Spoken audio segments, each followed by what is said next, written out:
Hey, fighting game fans, what is up? It is I, FGF Chris.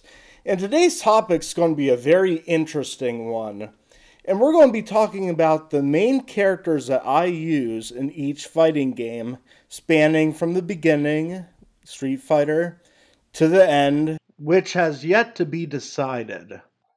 We're going to go through the whole time span chronologically. And I'm just going to basically tell you my personal opinions of what characters I choose the most to lay down the hammer and kick serious ass. So let's kick back and rewind back to 1991, where the fighting games were born and existed. And we'll go back to the Street Fighter days. I think we'll talk about Street Fighter 2 because I never played Street Fighter 1 until I was in my 20s. So we'll stick with Street Fighter 2. In fact, Street Fighter 2 had a very healthy roster from the different fighting games that came out around the same time. You literally had 12 characters that you could use in a game. 8 of those characters being the hero characters, and 4 of them being the bad guy villain characters. Never play against Sagat because he will tiger uppercut you with deliciousness. It really sucks. So anyway, that's what kind of made it neat that, wow, we could play as all 12 characters in this game.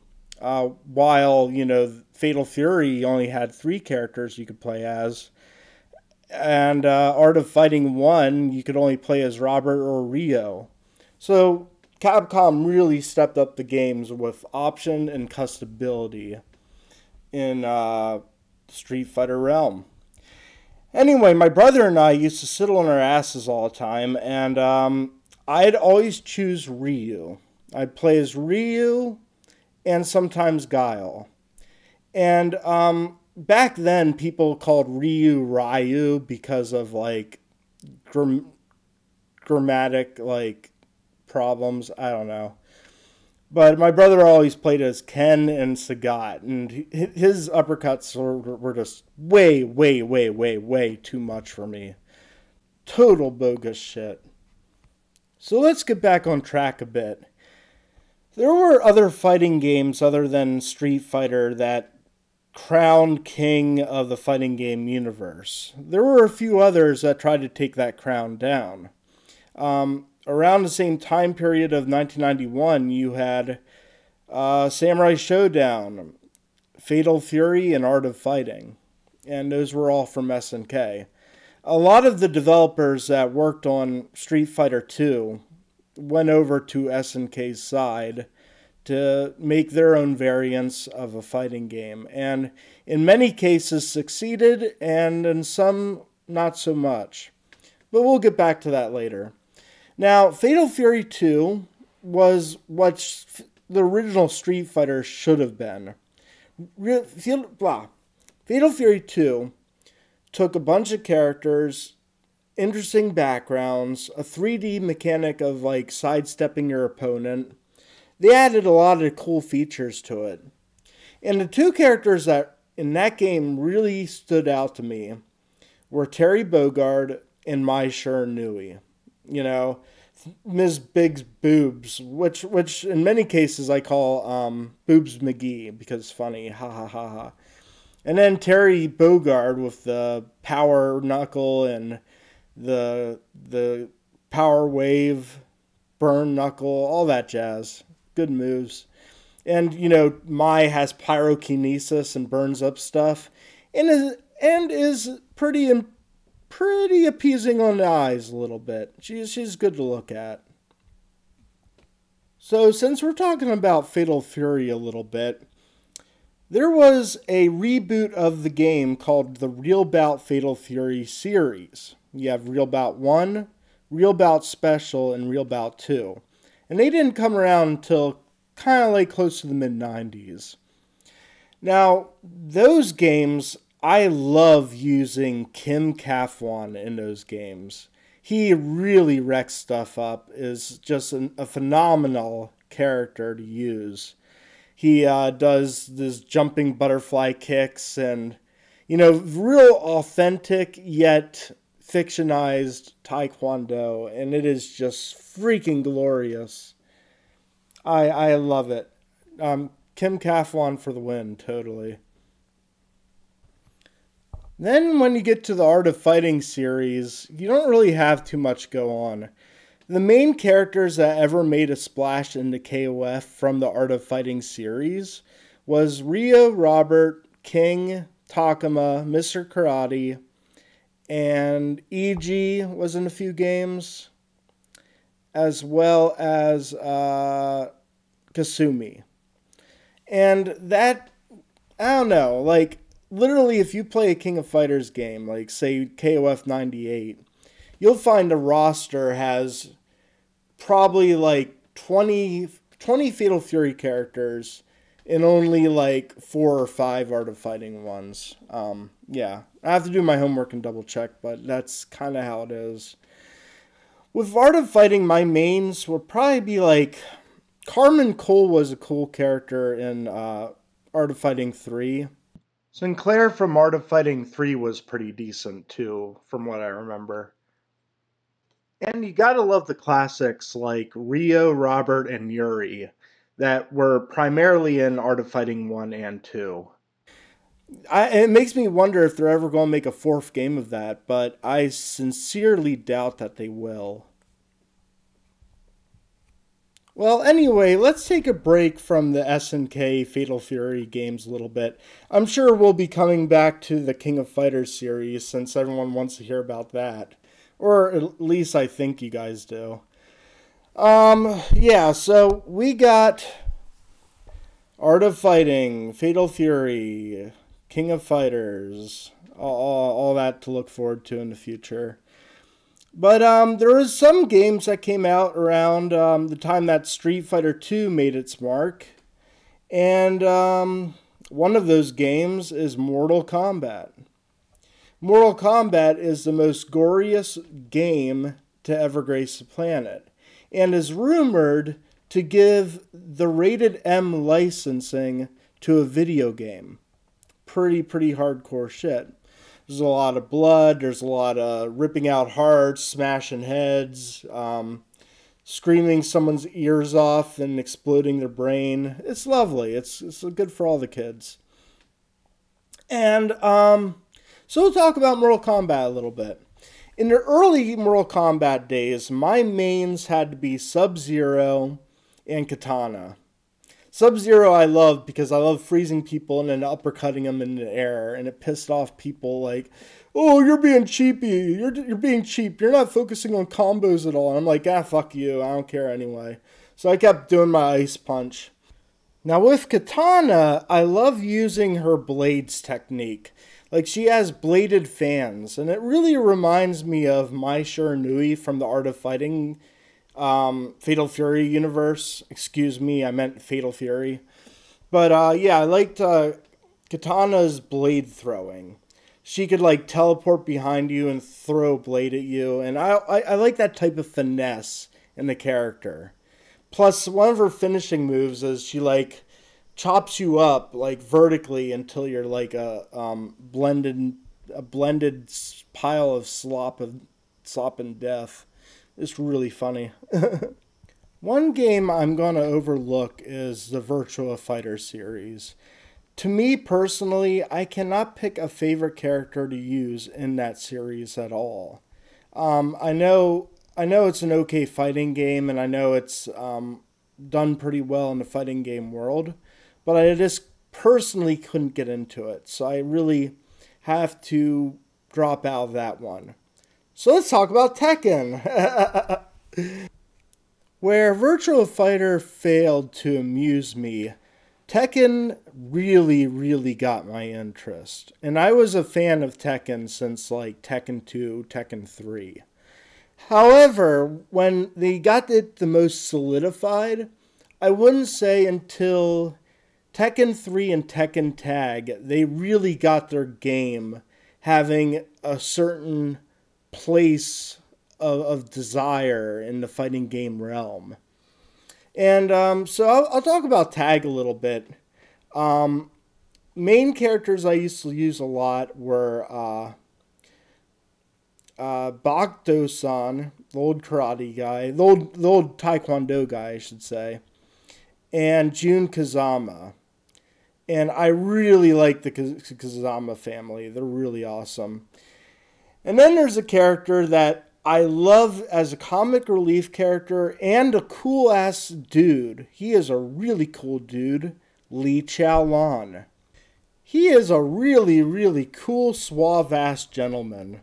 That definitely delivers the kicks. Like, he used to fight, like, martial law in the old Tekken days, like in Tekken 2.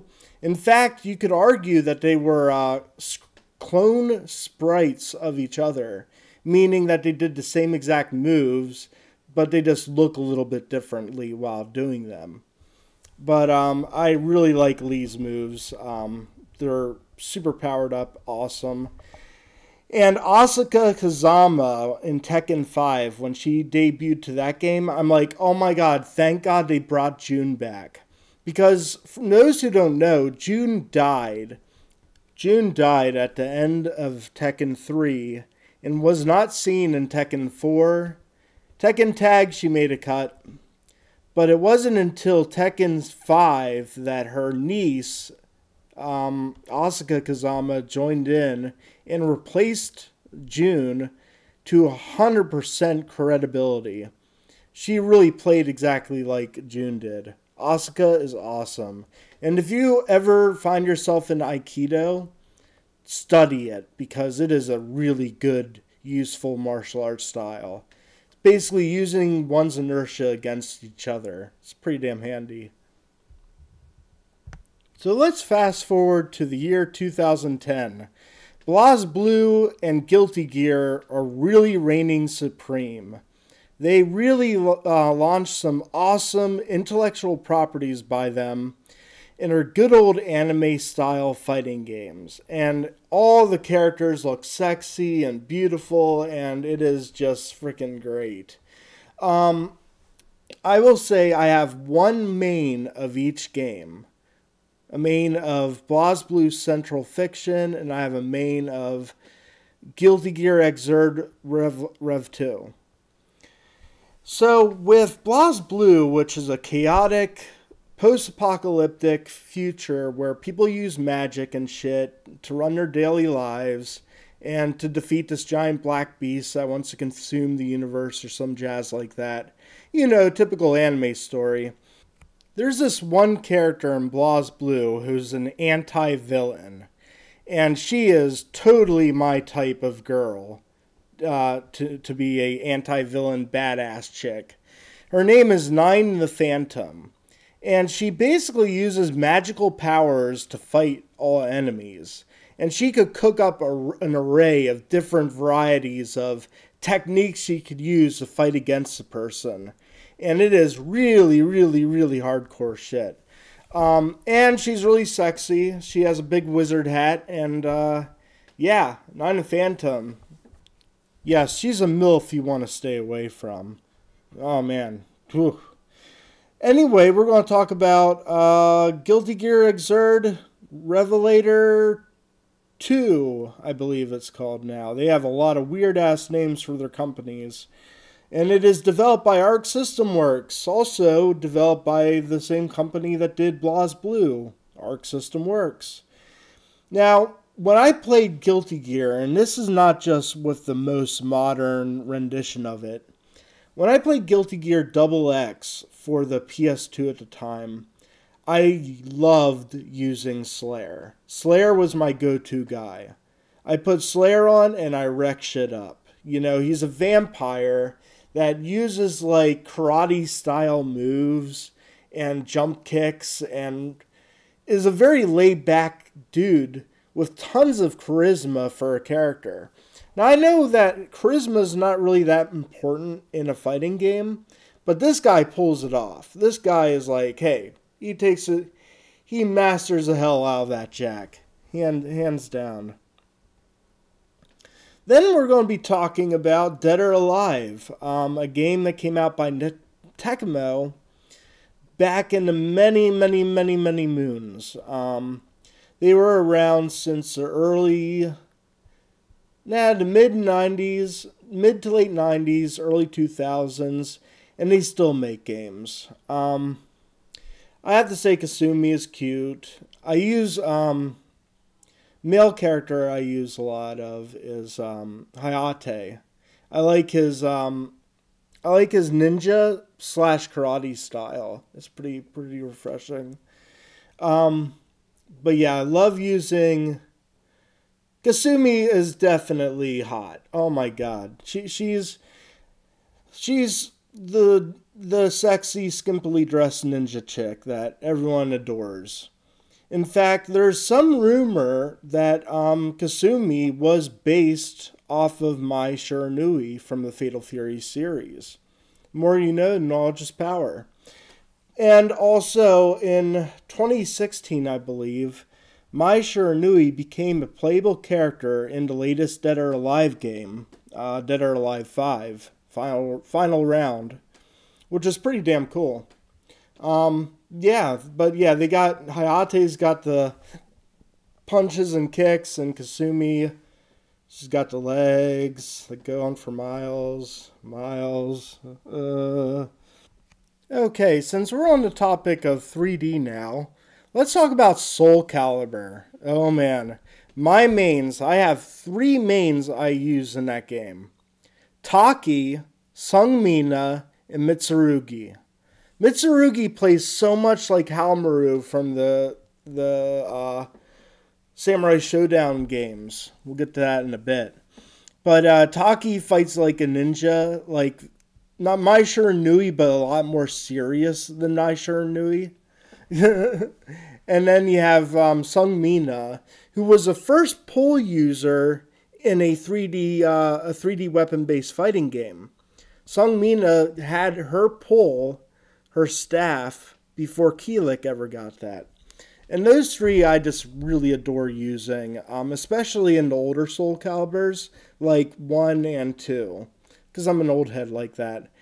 Was never thrilled that they changed so many characters in Soul Calibur 5. I was like, I don't know how I feel about that. But I'm glad that they're bringing in a lot of returning characters in this game, and that makes me have hope for Soul Calibur again. Okay, now it is time to get into the King of Fighters series. It has to be done. You know me, FGF Chris, Mr. I'm obsessed with the KOF. So, in the earlier King of Fighters games, I'm saying between 94 and 1998. I would say I like the Orochi team a lot, especially when they're like souped up evil, when they have special powers, like Chris can shoot fire out of his hands, Jeremy can use lightning, and Yashiro is like the biggest freaking WWE wrestler ever. That team was cool. I loved using Kyo, Iori, Terry, Mai, all of them. There's so many characters I maim in KOF that I love playing with and using to use different methods of how to beat the bad guys, like the final bosses and stuff. But anyway, the later KOF games didn't have as many memorable characters, in my opinion. However, there were a few that really turned my noggin and were like, wow, these are really cool characters. In King of Fighters 99, I was introduced to Whip. And I love Whip. I love the fact that she whips around her opponents and jumps across the screen and kicks people in the head with her hot boots. And in King of Fighters 2000, I really loved using Vanessa. Vanessa was great. First female boxer to use in the King of Fighters series, and I definitely welcome that. You know, there are a shit ton of fighting games out there, and I personally cannot find names for every single fighting game I play. I almost forgot that in Street Fighter 4 and Street Fighter 5, they did have a few new original characters that I really enjoyed as well. One being from Street Fighter 4 is Juri Han, the evil Taekwondo practitioner. And that was like something that is so unheard of a fighting game. An evil Taekwondo practitioner. And then you had Karine from Street Fighter Alpha 3 and also made the cut to Street Fighter 5. And she's a really decent character too. Out of the male characters that came out, Rashida's pretty fun. And yeah, he's pretty much my main dude to use with him and his tornadoes attack. Good stuff. Well, anyways, I'm going to be wrapping this up. There's a lot of other fighting games that I haven't covered, so you have to excuse me for that. But we'll have good old times in the future, so stay classy and listen to the Twilight Hadoukens with FGF Chris. Later.